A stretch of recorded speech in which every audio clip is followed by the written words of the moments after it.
श्री भगवान बोले, हे अर्जुन, इस अव्यय कर्मयोग को मैंने प्रथम सूर्य को सुनाया था।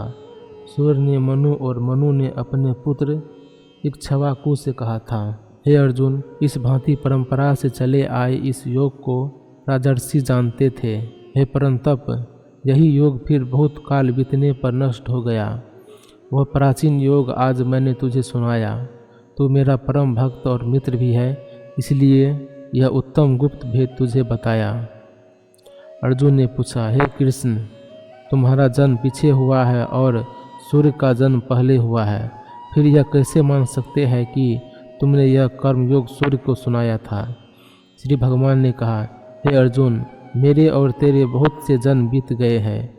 उन सब जन्मों का वृत्तांत मैं जानता हूँ, तू नहीं जानता। हे अर्जुन, यद्यपि मैं अविनाशी, अजन्मा और प्राणियों का भी ईश्वर हूँ, तो भी अपनी प्रकृति का अवलंबन कर अपनी माया से अवतार लेता हूँ। हे भारत, जब जब धर्म की हानि और अधर्म की वृद्धि होती है, तब तब मैं अवतार लेता हूँ।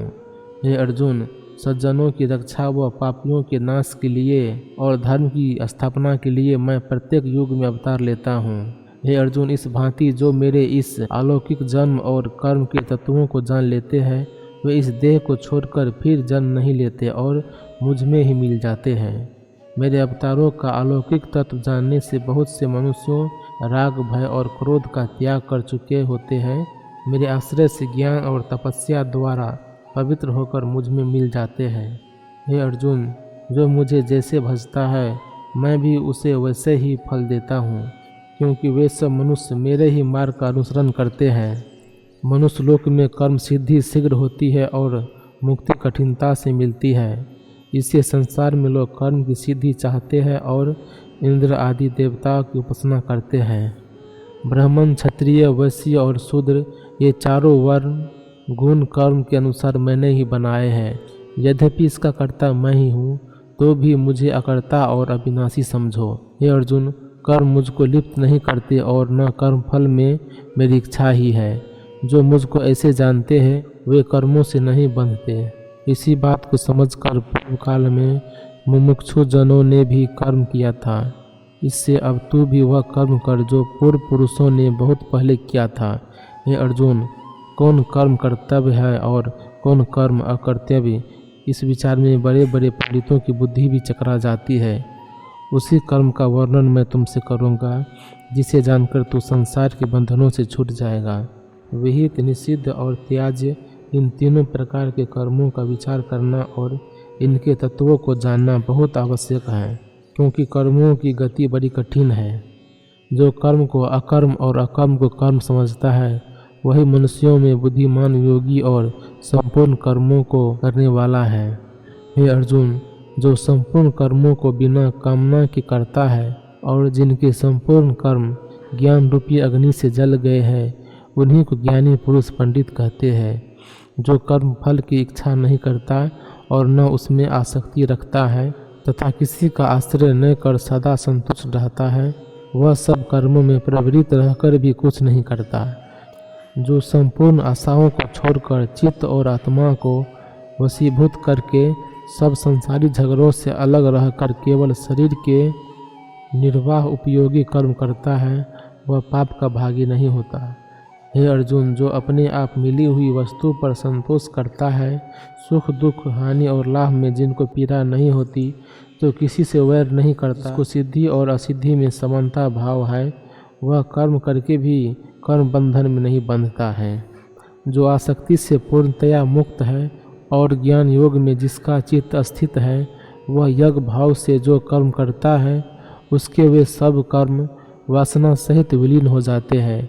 ब्रह्म ही अर्पण है, ब्रह्म ही हवि तथा ब्रह्म अग्नि में ब्रह्म ही ने होम किया है। यह जो जानता है, अर्थात होम, अग्नि, शत्रुवा, हवि, कर्ता, घृत आदि सब सामग्री को ब्रह्म रूप जानता है और जिसकी ऐसी ब्रह्म कर्म में समाधि है, वह अवश्य ब्रह्म को प्राप्त होता है। हे अर्जुन, कितने ही कर्मयोगी श्रद्धा पूर्वक इंद्र आदि देवताओं की पूजा करते हैं और कितने ही ज्ञानी योगी ब्रह्म रूपी अग्नि में ब्रह्म यज्ञ रूप में हवन करते हैं। ये अर्जुन, कितने योगी अपने नेत्र, कान आदि इंद्रियों की संयम रूप अग्नि में होम करते हैं और कितने ही शब्द आदि विषयों को इंद्रिय रूप अग्नि में होम देते हैं। कितने ही योगी कर्म इंद्रिय को, कर्मों को तथा प्राण, अपान आदि 5 प्राणों के कर्म को ज्ञान से प्रदीप्त अग्नि में होमते हैं। अपने नियम में बड़े तत्पर कितने ही योगी द्रव्य यज्ञ करते हैं, कितने ही तप यज्ञ करते हैं, कितने ही योग यज्ञ करते हैं और कितने ही वेद का पठन पाठन रूप ज्ञान यज्ञ करते हैं। कुछ योगी जन अपान वायु में प्राण वायु का हवन करते हैं, कुछ दूसरे योगी प्राण वायु में अपान वायु का हवन करते हैं और प्राणायाम में तत्पर योगी प्राण और अपान की गति को रोककर आहार को नियमित कर प्राणों को प्राणों में ही होमते हैं। ये सब यज्ञ को जानते हैं और यज्ञ ही से इनके सब पाप नष्ट हो जाते हैं। यज्ञों से बचा हुआ अन्न अमृत रूप होता है, उसका भोजन कर लोग सनातन ब्रह्म को प्राप्त होते हैं। हे कुरुश्रेष्ठ अर्जुन, जो यज्ञ नहीं करते उनको न यह लोक सुखकर है न परलोक। इस तरह अनेक प्रकार से यज्ञ ब्रह्मा जी के मुख रूप वेद में विस्तार पूर्वक वर्णित किए गए हैं। इनकी उत्पत्ति कर्म से है, ऐसा जानो, यह जानने से तेरी मुक्ति हो जाएगी। हे परंतप, द्रव्य यज्ञ से ज्ञान यज्ञ श्रेष्ठ है। हे पार्थ, जितने कर्म है वे सब ज्ञान यज्ञ में पूर्णतया समाप्त हो जाते हैं। हे अर्जुन, तत्वदर्शी ज्ञानी तुझे तत्व ज्ञान का उपदेश कराएंगे। तू उनकी सेवा एवं प्रणाम कर भक्ति पूर्वक प्रश्न कर। हे अर्जुन, इस ज्ञान के प्रताप से तुझको कभी मोह न होगा और तू समस्त प्राणियों को अपने आत्मा में व मुझ में देखेगा। यदि तू सब पापी से अधिक पापी होगा तो भी इस ज्ञान रूपी नौका पर चढ़कर भवसागर से पार हो जाएगा। हे अर्जुन, जैसे जलता हुआ अग्नि काष्ठ को जलाकर भस्म कर देता है, वैसे ही ज्ञान रूपी अग्नि संपूर्ण कर्मों को जला देती है। इस संसार में ज्ञान के समान कोई वस्तु पवित्र नहीं है। यह ज्ञान दीर्घ काल पर्यंत कर्मयोग के अभ्यास से अपने आप ही उपस्थित हो जाते हैं।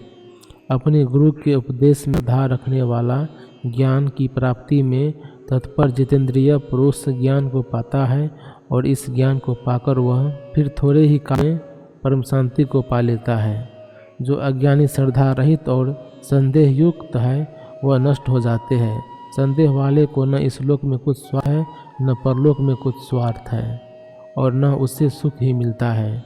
हे अर्जुन, जिसने योग से सब कर्मों को ईश्वर अर्पण कर दिया है और ज्ञान से जिस सब संशय दूर हो गए हैं, ऐसे आत्मज्ञानी पुरुष को कर्म बंधन नहीं होता। हे भरतवंशी अर्जुन, तुम्हारे हृदय में अज्ञान से उत्पन्न जो संशय जम गया है उसे ज्ञान रूप खड्ग से काट डालो और युद्ध के लिए उठ जाओ।